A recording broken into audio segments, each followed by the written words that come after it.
My best friend in college died a few years ago. We used to see each other whenever I visited the Philippines, which was at least once a year since the turn of the century. He was a very decent religious guy. He was an accountant like me. And as usual, the topic of our conversations during our fellowshipping was about finances, taxes, budgets, and cash projections.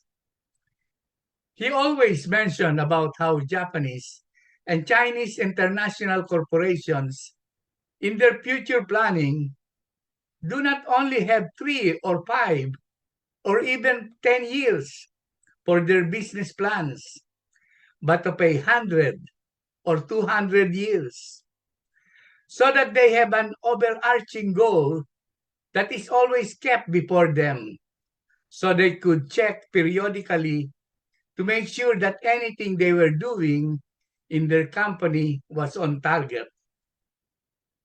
Kaya talo tayo ng mga Hapon at mga Incheck sa negosyo. Masipag, matyaga, maingat at talagang pinag-iisipan nila ang plano at mga projection ng negosyong pinili nila. Kahit sa mga personal na buhay nila, nagbabudget sila at nagpaplano sa kinabukasan. Tayo, madami sa atin, bahala na ang attitude. Bahala na. Bahala na ang Diyos. Now, in my experience, I only remember doing maybe 10-year projections and plans at the most. But as usual, in my conversation with friends, I almost always, try to direct the topic into spiritual matters. We both grew up in private Catholic schools, so we are both familiar with the Roman Catholic doctrines and practices. And we were, you could say, devoted Catholics. So he was somehow perplexed when during one of my earlier visits, I told him I'm now a Protestant. And I remember one time he asked me, what's the big idea of this Protestant Reformation? So I have to think a little bit of what happened in the 16th century when the Protestant reformers of that time had to defend themselves to a watching world, and so they have to crystallize the essence of what their ministry and their movement was about. And out of that crystallization process came a phrase. It's Latin, of course. It was frequently used by Martin Luther. Not Martin Luther King, but Martin Luther, the German monk, the reformer, to declare the essence of the Christian life. And that is to live one's life, coram Deo. It means literally before the face of God. What Martin Luther was saying was this, that the Christian life means to live all your life in the presence of God. Noong huling luncheon meeting namin sa Alabang Town Center, ang usual meeting place namin, napag-usapan namin ang aming buhay Kristiyano. We both still have different views on the important doctrines of our salvation. We still try to reinforce our stance on the teachings of our churches.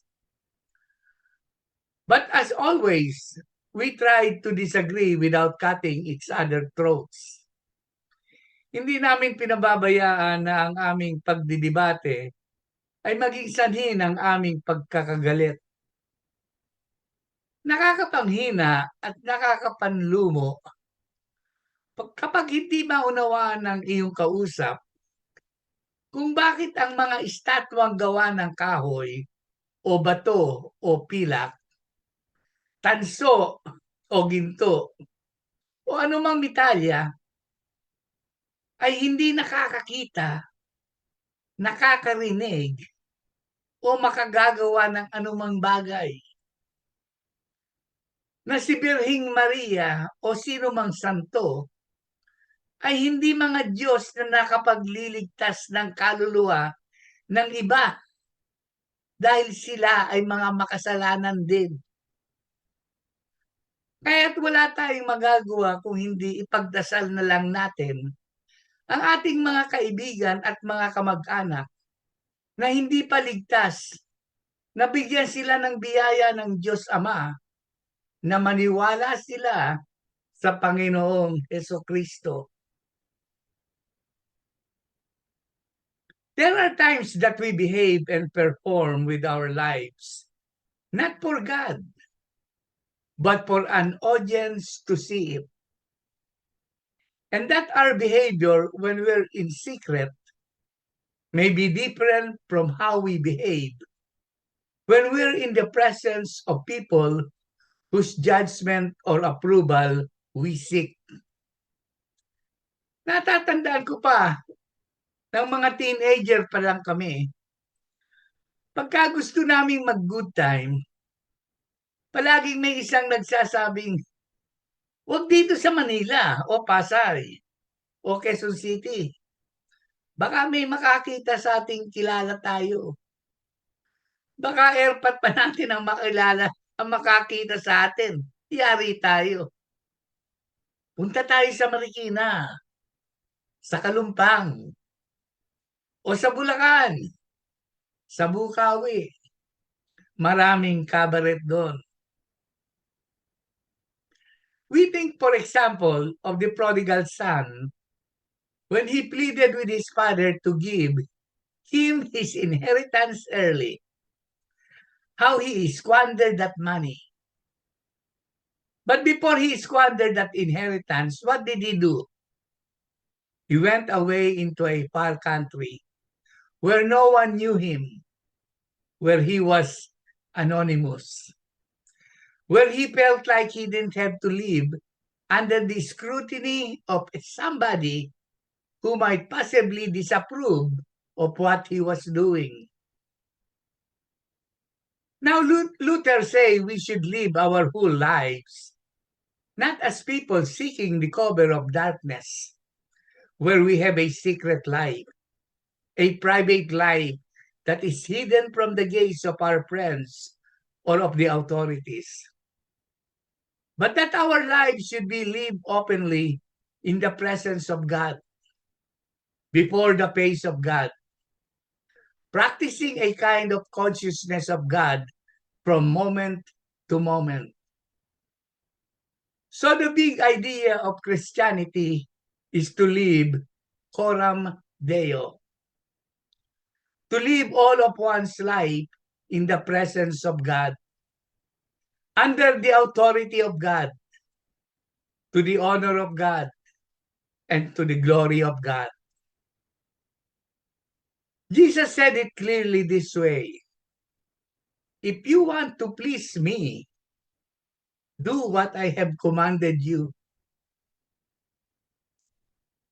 But to live this kind of life, obviously at the outset, it sounds rather idealistic, doesn't it?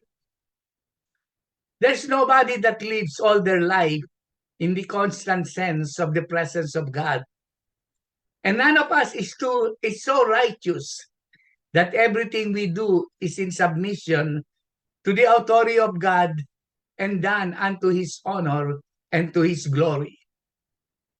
We can say that religiously and define it theologically, but to put that into actual practice is not a simple thing to do. We can get excited and emotionally moved and have spiritual experiences where we make vows and promises. "Oh God, you know, my life is yours. I promise from now on to do this or that or whatever." But through the day-to-day activities and pressures that come upon us, that zeal and excitement begin to fade, and we fall back into our old patterns, where we live in the absence of God, in defiance of God, and to our own glory. So, what it means to please God is not simply to make a commitment or a vow, but to press forward through those moments and times when we are paralyzed and frustrated in our spiritual quest. Madalas na nangyayari sa umpisa, ganadong-ganado tayo. Gangho na gangho tayo. Aspas tayo. Para tayong si Speedy Gonzales. Pag medyo mahirap na ang labanan, medyo mabagal na. O nawawala na tayo ng gana. What I learned about life is that we have a tendency to make a running start with certain enterprises and get all involved and all engrossed in what it is that we are trying to learn or trying to achieve or trying to do. And as soon as we run into an obstacle or reach one of those difficult plateaus where we are paralyzed, that's where we quit. We say, I've reached the limit of my ability. I'll go no further. But the only way to advance on any enterprise is to persevere through that level of paralysis so that we can get beyond the roadblock and move ahead. In fact, if you look at something, you will see that the higher we go in our attempt to master a procedure, the easier it is to get better and better after we learn how to make it to the plateaus.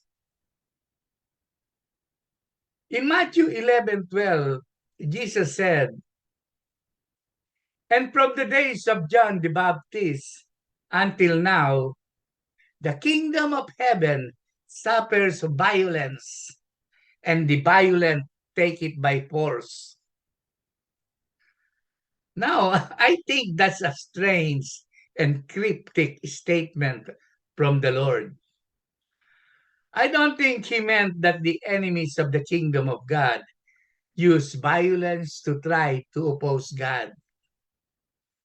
I think he is saying that those who mean business about pleasing God are not casual or cavalier in their pursuit of the kingdom of God, but like men of violence who storm the battlements of the enemy until they break through. Remember seeing in the movies when the Vikings or the Greeks or the Romans stormed the battlements of their enemies until they broke through? When they attacked the walls of their forts or castles? Like a woman who lost a coin who sweeps the entire house, turns everything upside down. She's obsessed until she finds the coin.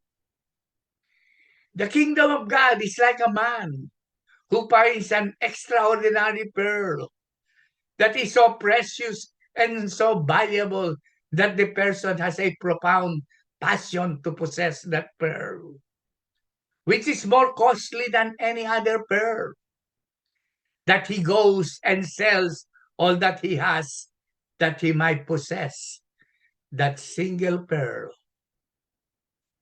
Jesus said that the kingdom of God is like a man who lost his son. I've already mentioned the prodigal son who goes to a far country and squanders his inheritance. You know the story. But when he came to himself, in utter degradation and humiliation after he lived with the pigs and smelled like a pig, with his head bowed and in tatters, he started to make his way home. He said, I will arise and go to my father.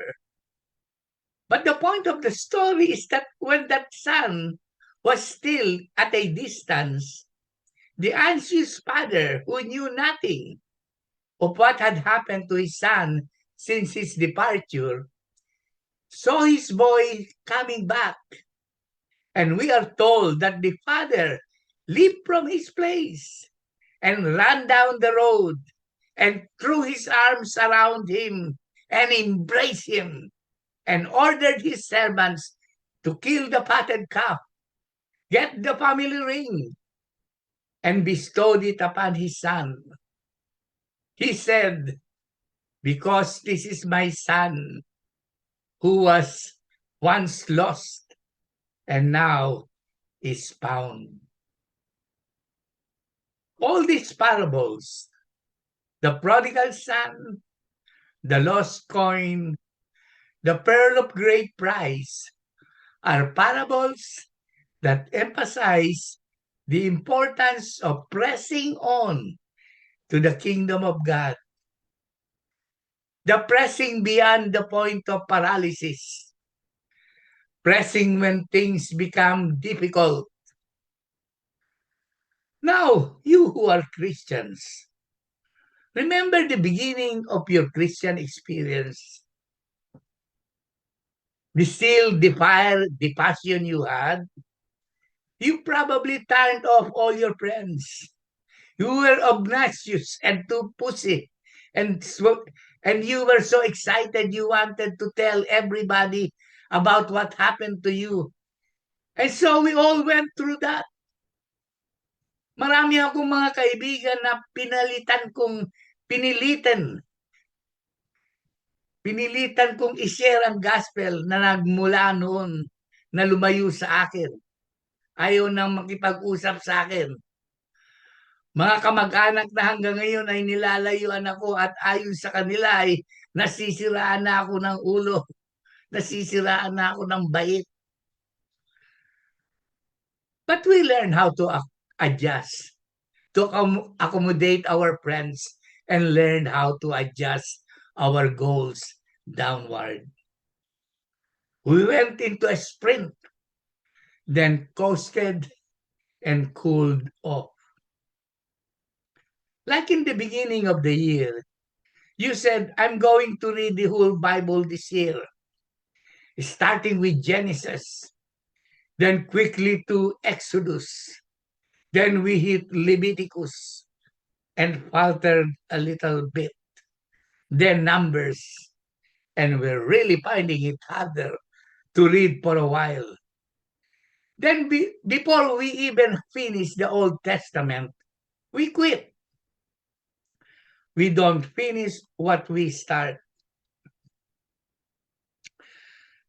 Ladies and gentlemen, what pleases God is somebody who signs up for the duration. Somebody who prays every day, thy kingdom come. Somebody who spends his life, not just the beginning of his life, his whole life, seeking the kingdom of God. I think it was Jonathan Edwards who made this statement. The seeking of the kingdom of God is not something that unbelievers do. The seeking of the kingdom of God is the chief business of Christians, and it's a lifelong pursuit.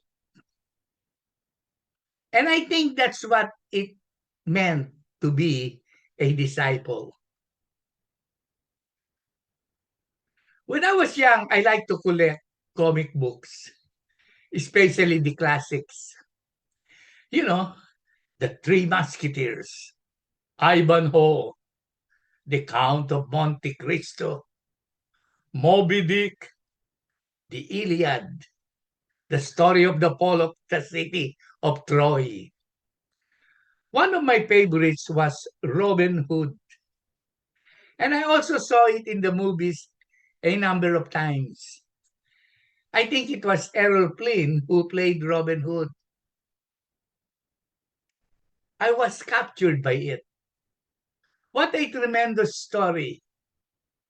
Richard, the King of England, had to depart, and while he was gone, his reign and his power and authority is usurped by the wicked Prince John, his younger brother.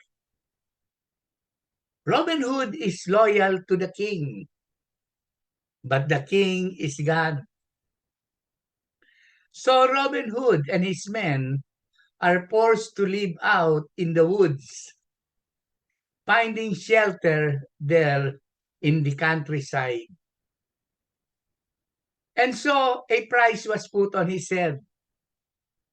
And we see the conflict throughout the whole story of one who is loyal to a king who is gone, but he will not submit to the usurper who has supplanted the rightful king. Robin Hood lives to please King Richard and not Prince John. I see no finer parallel to the call of the Christian who would please his God than to serve the one who is now enthroned as the king of this world. And in his absence, seek to please him, to honor him, and to obey him. Our goal as Christians is to please, to honor, and to obey the one and only true King, the King of Kings and the Lord of Lords. To love the one and only God with our whole heart, soul, mind, and strength. Let's live our life in the presence of God. Coram Deo.